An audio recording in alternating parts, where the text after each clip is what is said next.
안녕하세요. 이것만은 알자 기독교 핵심 교리 세 번째 시간입니다.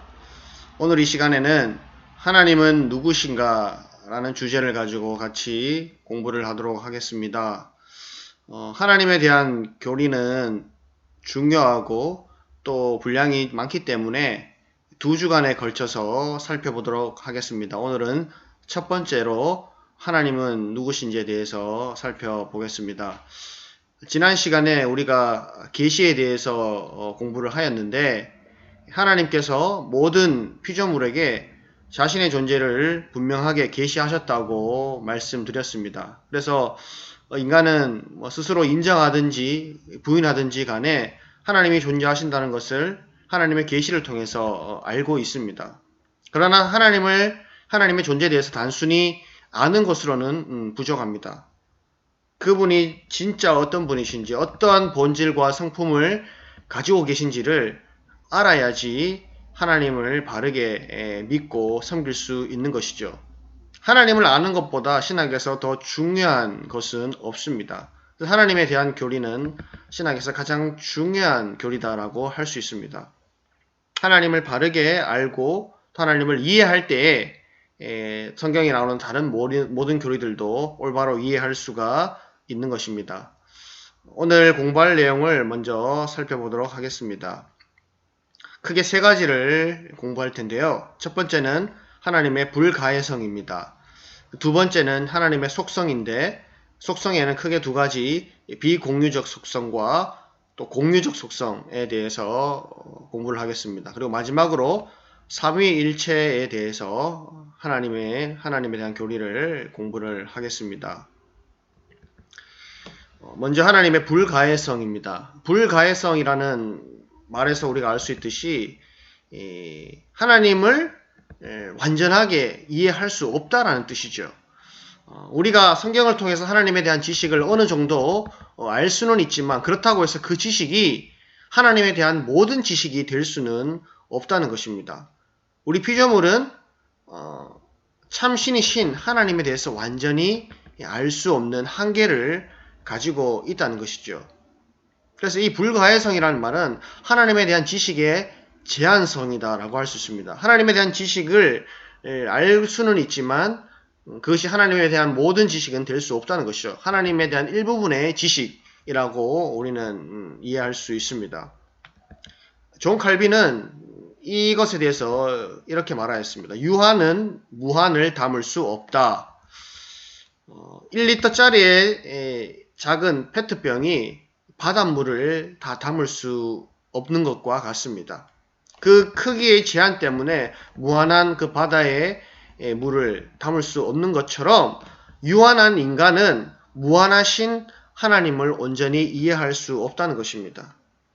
우리가 그분에 대해서 아는 것 역시 제한적인 지식이고 이것은 비록 우리가 이 땅에 살아있을 때뿐만 아니라 우리가 죽어 천국에 가서도 하나님을 완전하게 다 알 수는 없습니다. 그것은 우리 피조물의 한계다라고 볼 수 있습니다. 그래서 우리는 하나님에 대한 지식을 배울 때 하나님께서 가르쳐 주신 그 지식의 범위 안에서 그분을 알아가는 것이고 그 안에서 그분을 이해하는 것입니다. 하나님은 우리보다 훨씬 더 크시고 높으신 분임을 우리는 받아들여야 하는 것이죠. 성경에 보면 신인 동형론적인 표현이 많이 나옵니다. 이 말이 무슨 말이냐 하면 하나님을 인간의 형태로 표현하고 있는 단어들이 많다는 것이죠. 예를 들면 하나님께서 보신다, 또 하나님께서 귀를 가지고 들으신다, 또 말씀하신다, 오른팔로 안으신다 등등의 여러 가지 이런 성경에서 하나님에 대한 표현들이 많이 나옵니다. 그러나 우리가 반드시 알 것은 하나님은 사람이 아니십니다. 하나님은 영이시다라고 성경은 말하죠. 하나님은 영이시기 때문에 육체가 없으십니다. 그래서 육체가 없으시기 때문에 하나님은 우리가 가진 눈, 귀, 손과 같은 이런 형태를 가지고 있지 않다는 것입니다. 그러나 성경은 그럼에도 불구하고 하나님께서 눈으로 보신다, 귀로 들으신다, 입으로 말씀하신다 이런 표현들을 하고 있는 것이죠. 또 심지어는 하나님의 감정을 표현할 때 하나님께서 탄식하셨다, 후회하셨다, 기뻐하셨다 이런 표현들도 나옵니다. 이런 것들은 성경이 하나님을 인간의 형태로 묘사하고 있다는 것입니다. 하나님은 인간이 아니심에도 불구하고 이렇게 인간처럼 표현하시는 것은 우리들 때문이죠. 우리가 하나님을 이해하도록 하기 위해서 신인 동형론적인 표현을 쓰고 있는 것입니다. 이렇게 표현하지 않으면 우리는 하나님을 이해할 수 없기 때문이죠. 실상 하나님은 우리 인간의 언어로 자신을 표현하고 계십니다. 그렇다고 해서 우리가 하나님을 완전하게 다 알 수 있는 것은 아닙니다. 우리는 우리가 알고 있는 언어, 또 우리가 알고 있는 이해의 범위와 그 능력 안에서 하나님을 이해하는 것이죠. 예를 들어서 우리가 사용하는 모든이라는 단어, 또 능력이라는 단어, 이것은 우리가 이해하고 우리가 상상할 수 있는 범위 안에서의 모든이고 그 안에서의 능력이지요. 그러나 하나님은 우리가 이해하고 있는 그 모든이라는 개념보다 훨씬 더 큰 개념을 가지고 계시고 우리가 이해하고 있는 능력보다 훨씬 더 큰 능력을 가지고 계신 분이다라는 것이죠. 그래서 우리는 하나님을 완전하게 이해할 수 없다는 사실을 받아들여야 합니다. 하나님께서 자신을 표현하시고 가르쳐 주신 범위 안에서만 그분을 이해하고 받아들여야 합니다. 그래서 우리는 하나님 앞에서 겸손한 자세를 취해야 하는 것이죠. 두 번째는 하나님의 속성에 대해서 살펴보겠습니다. 하나님의 속성은 크게 두 가지로 볼 수 있는데 공유적 속성과 비공유적 속성입니다. 하나님의 이 속성이라는 말은 특성이라는 말로도 대변할 수 있습니다.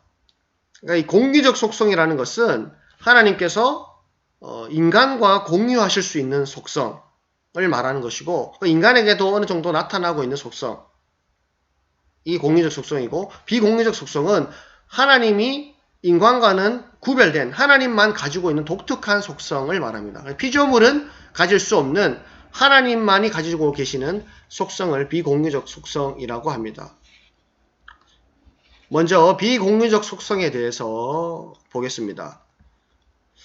비공유적 속성은 크게 5가지로 볼 수 있는데 첫 번째로 자존성, 두 번째로 영원성, 세 번째로 불변성, 네 번째로 편재성, 다섯 번째로 전지성, 전능성입니다. 이것은 하나님만이 가지고 계시는 독특한 속성, 인간 또 피조물은 가질 수 없는 속성입니다. 먼저 자존성입니다. 말 그대로 하나님은 스스로 존재하신다는 것이죠. 하나님은 피조물이 아니시기 때문에 스스로 계신 분입니다. 출애굽기 3장 14절에도 하나님께서 시내산에서 떨기나무 불꽃 아래에서 모세에게 말씀하시기를 나는 스스로 있는 자인이라 이렇게 말씀을 하셨습니다. 하나님은 스스로 존재하십니다. 하나님은 의존자가 아니시죠. 다른 존재의 도움 없이도 스스로 존재하시는 분입니다. 피조물은 이 자존성이 없지요. 인간도 스스로 힘으로 태어나거나 성장할 수 없습니다. 우리는 이 주어진 환경 속에서 살아가는 것이죠. 공기가 없고 산소가 없으면 우리는 단 몇 분도 버틸 수 없습니다. 그러나 하나님은 그런 외부의 도움 없이 스스로 존재하시는 자존성을 가지신 분입니다. 두 번째로 영원성입니다. 하나님은 영원히 존재하신다는 것이죠. 하나님만 영원히 존재하십니다. 하나님은 시작도 없고 끝도 없습니다. 그분은 영원히 존재하십니다. 인간은 영원히 존재할 수 없지요. 인간은 죽을 수밖에 없는, 태어남이 있으면 반드시 죽음이 있습니다. 또 수명이 있고 기한이 있지만 하나님은 영원하신 분이다라는 것이죠. 시편 90편 2절에서도 산이 생기기 전 땅과 세계도 주께서 조성하시기 전 곧 영원부터 영원까지 주는 하나님이시니이다. 하나님은 영원하신 분이십니다. 세 번째로 불변성입니다. 하나님은 변함없는 분이다라는 뜻이죠. 하나님은 그 본질상 결코 변할 수 없는, 달라질 수 없는 분입니다. 하나님은 어떤 때는 이런 속성을 가지고 계시고 또 다른 때는 저런 속성을 가지고 계시고 이렇게 변질하시고 변하시는 분이 아니라 하나님은 영원토록 동일하신 분이십니다. 어제나 오늘이나 동일하신 분이십니다. 야고보서 1장 17절은 그는 변함도 없으시고 회전하는 그림자도 없으시니라 라고 말하였습니다. 사람은 쉽게 변합니다. 사람은 시간이 지나면 또 환경이 달라지면 변하는 속성을 가지고 있죠. 기분과 감정도 수시로 바뀝니다. 그러나 하나님은 절대적인 완전성을 가지시고 언제나 동일하십니다. 하나님이 불변하시다는 것은 하나님이 신실하신 분이시고 하나님을 신뢰할 수 있는 분이다 라는 의미도 되는 것이죠. 네 번째로 편재성입니다. 편재성은 하나님은 어디에나 거하신다라는 것입니다. 하나님은 영이시다라고 말씀하셨습니다. 하나님은 육체가 없으시기 때문에 영이시기 때문에 시간과 공간을 초월하여 어디든지 계십니다. 시편 139편 7절 8절에서도 내가 주의 영을 떠나 어디로 가며 주의 앞에서 어디로 피하리이까? 내가 하늘에 올라갈지라도 거기 계시며 스올에 내 자리를 펼지라도 거기 계시니이다. 하나님은 어디에나 무소부재하시는 편재하시는 속성을 가지고 계십니다. 마지막으로 전지 또 전능성입니다. 하나님은 전지하십니다. 하나님은 모든 것을 아시는 분이다 라는 것이죠. 하나님은 모든 것을 완벽하게 알고 계시고 또 하나님은 모든 일을 하실 수 있는 불가능이 없으신 전능하신 하나님이다 라는 것입니다. 요한일서 3장 20절에서 하나님은 우리 마음보다 크시고 모든 것을 아시기 때문이라. 그분의 지식은 완전하고 완벽한 지식입니다. 또 창세기 17장 1절에서 여호와께서 아브라함에게 나타나서 그에게 이르시되 나는 전능한 하나님이라. 하나님은 전능하신 분이십니다. 능력이 부족하거나 모자람이 없는 전능하신 하나님. 그분은 무한하신 분, 능력이 완전하신 분이다 라고 말할 수 있습니다. 이처럼 하나님께서 어디에나 거하시고 또 모든 것을 아신다라는 것은 우리에게 위로의 말씀도 되고 또 다른 한편으로 경고의 말씀도 되는 것이죠. 우리가 어떠한 어려움과 고난, 시련을 겪는다 해도 하나님은 우리와 함께 계시며 우리의 모든 그 연약함을 아시고 도와주시는 분이시죠. 그런 의미에서 하나님은 우리의 위로가 되십니다. 그러나 또 한편 우리가 만약에 하나님 앞에서 죄를 짓는다면 우리는 하나님 앞에 숨길 수 없고 하나님은 모든 것을 알고 계시기에 우리는 하나님에 대해서 두려운 마음을 가질 수밖에 없다는 것입니다. 하나님은 이처럼 비공리적 속성을 가지고 계십니다. 자존성, 영원성, 불변성, 편재성, 전지전능성을 가지고 계신데 바로 이것이 하나님을 하나님 되게 하시고 피조물과 구별되게 하고 하나님이 초월해 계시는 하나님의 초월성이다라고 할 수 있습니다. 그렇기 때문에 이 비공리적 속성은 피조물로 하여금 하나님을 찬양하게 하고 하나님께 영광을 돌리게 하는 이유가 되는 것이지요. 우리는 탁월한 사람을 만나면 박수갈채를 보냅니다. 그러나 가장 탁월하신 분, 스스로 영원히 존재하시는 분, 영원히 불변하시는 분, 모든 피조물로부터 마땅히 영광과 존귀를 받기에 합당하신 그분이 실상은 그 영광을 합당한 경배를 받지 못하고 계신다는 것이죠. 하나님이 얼마나 위대하시고 얼마나 높으시고 얼마나 크신 분이신지를 우리가 안다면 우리는 마땅히 하나님 앞에 경배해야 하고 그분께 영광을 돌려야 하는 것입니다. 그렇기 때문에 우리가 하나님에 대해서 이러한 속성들을 배우는 것은 하나님의 하나님 되심을 인정하고 하나님을 찬양하라는 것입니다. 이것이 피조물, 특별히 우리 인간이 하나님께 돌려드려야 할 마땅한 태도다라는 것입니다. 다음으로 공유적 속성입니다. 공유적 속성은 하나님께서 인간과 공유하시는 속성이다라고 말씀을 드렸습니다. 공유적 속성에는 크게 세 가지로 구분할 수 있습니다. 거룩하심과 의로우심과 공의로우심, 그리고 하나님의 선하심과 사랑입니다. 이것은 인간에게도 어느 정도 나타나는 속성이다라고 할 수 있죠. 그래서 공유적 속성이라고 말할 수 있습니다.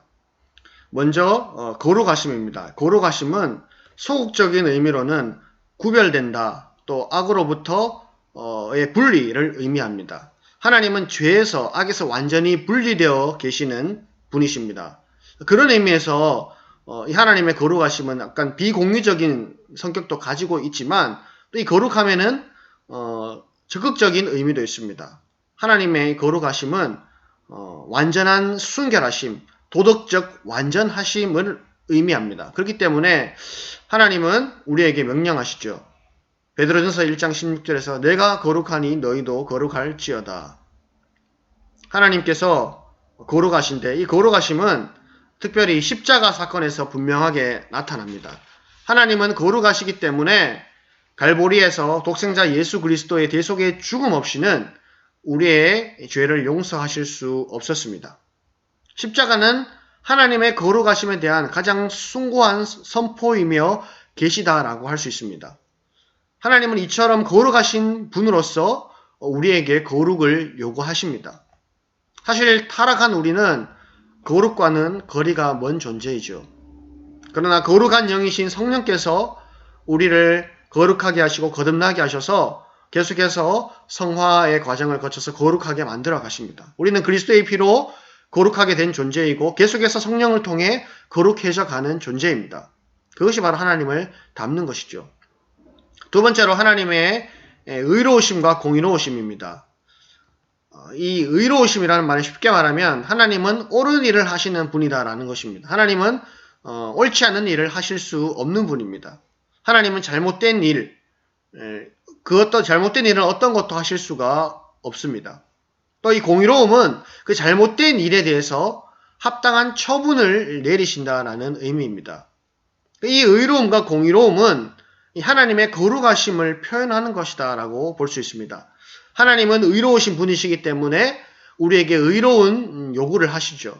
특별히 하나님은 우리에게 율법을 주셨습니다. 이 율법은 법적으로 입법적인 어떤 거룩하심을 이루고자 하시는 하나님의 뜻이다라고 할 수 있습니다. 반면에 이 공의는 하나님의 사법적인 거룩하심입니다. 공의는 하나님께서 주신 그 율법을 어기고 죄를 범한 죄인들에게 마땅한 형벌을 내리시는 행위이죠. 이처럼 의는 거룩함에 대한 하나님의 사랑이고 공의는 죄에 대한 하나님의 혐오입니다. 하나님은 의와 공의를 가지고 의로운 자에게 칭찬과 상을 주시고 죄인에게는 합당한 벌을 내리십니다. 세 번째로 하나님의 선하심과 사랑입니다. 하나님의 이 선하심은 피조물에 대한 하나님의 관대하심과 친절하심이다라고 볼 수 있습니다. 시편 145편 9절에 보면 여호와는 모든 것을 선대하시며 그 지으신 모든 것에 긍휼을 베푸시는도다. 하나님은 당신이 만드신 피조물에 대해서 관대하시고 선대하시는 긍휼을 베푸시는 분이십니다.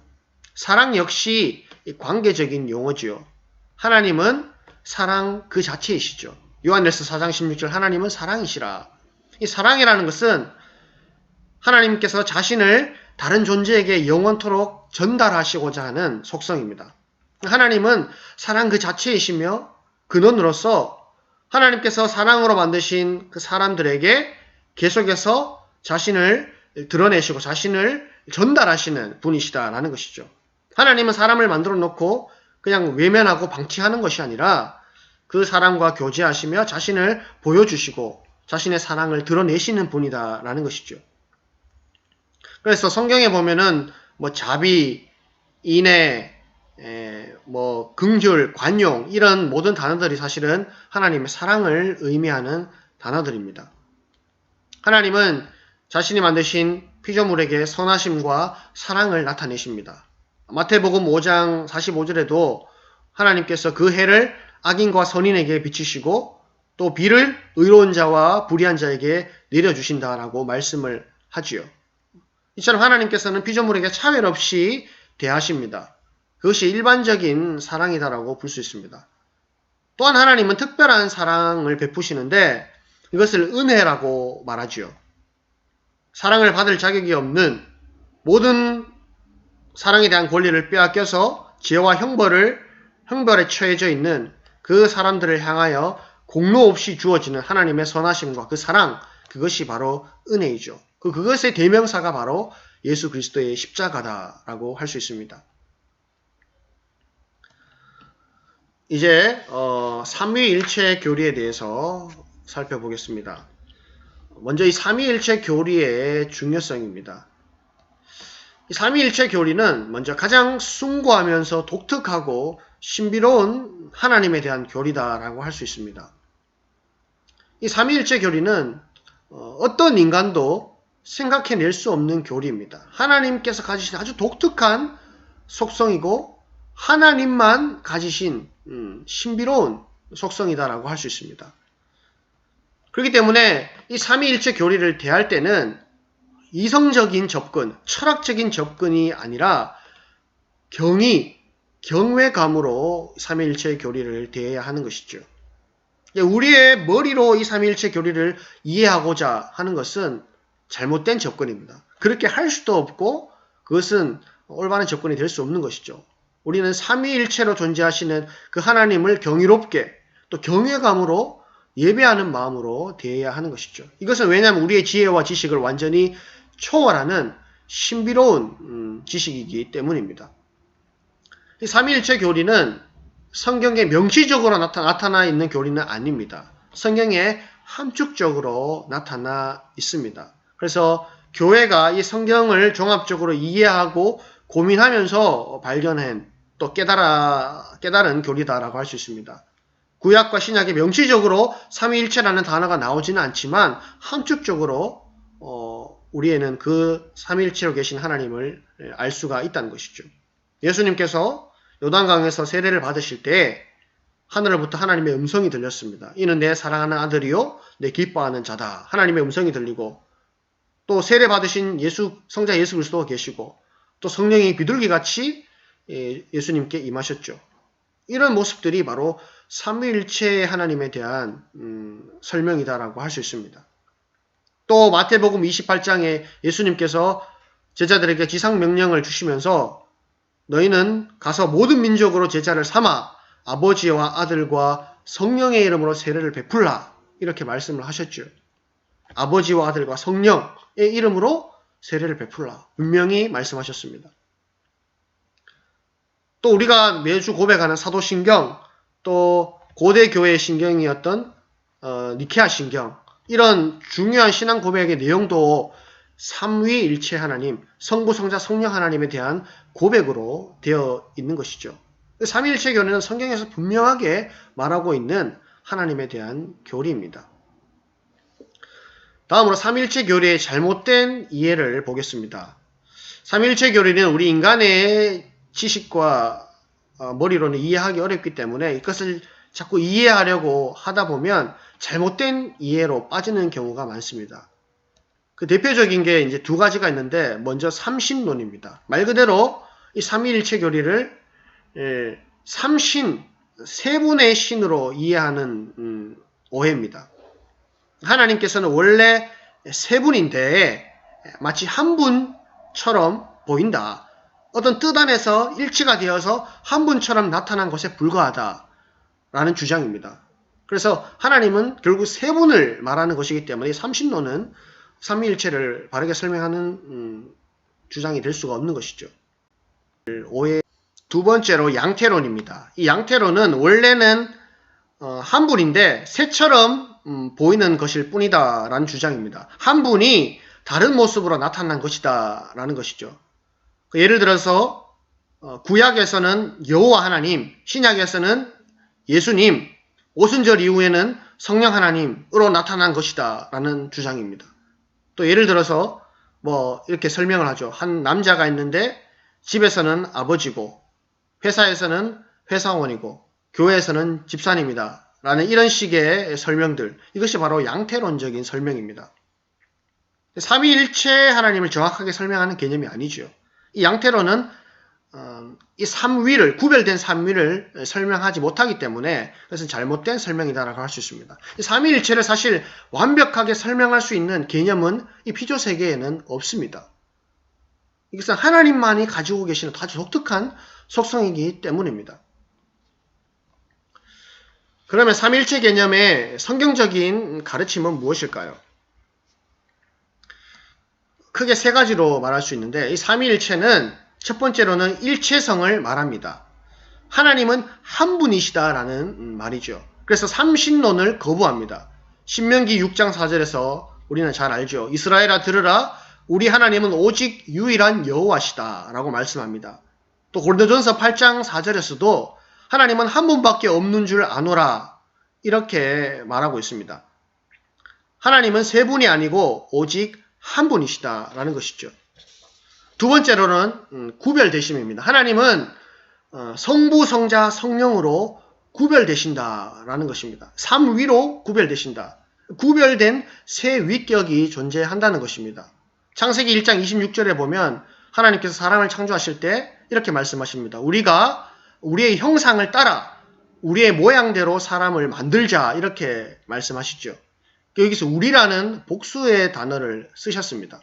성부, 성자, 성령 세 위격, 구별된 이 위격에 대해서 말씀을 하시는 것이죠. 이 세 위격은 서로 혼동되거나 혼합되지 않습니다. 반면 완전히 분리되거나 나누어지지도 않습니다. 그래서 삼위일체죠. 이 삼위 간에는 서로 간에 우열도 없습니다. 삼위는 본질이 같고 능력과 영광도 동일합니다. 이것이 삼위일체에 대한 바른 설명입니다. 삼위로 계시지만 본질과 능력과 영광은 동일한 일체로 계시는 하나님. 이것이 삼위일체죠. 마지막으로 경륜적 삼위일체라는 뜻이 있는데 이 세 위격은 영원히 공존하시지만 우리의 구원을 위해서 특별히 이 삼위 간의 구분이 존재하신다는 말입니다. 우리의 구원을 위해서 이 삼위, 이 세 위격 사이에 일종의 우리가 볼 때 주종관계와 같은 그런 일들이 일어난다는 것이죠. 성부께서는 구원할 자를 선택하시고 구원의 계획을 세우십니다. 성자는 성부의 보내심을 받아 구속의 사역을 이루십니다. 그리고 성령은 성부와 성자의 보내심을 받아 구원을 각 사람들에게 적용하십니다. 이것이 바로 경륜적 삼위일체다. 하나님께서 이 구원의 놀라운 사역을 위해서 서로 간에 일종의 업무 분담과 같은 역할들을 나누셨다.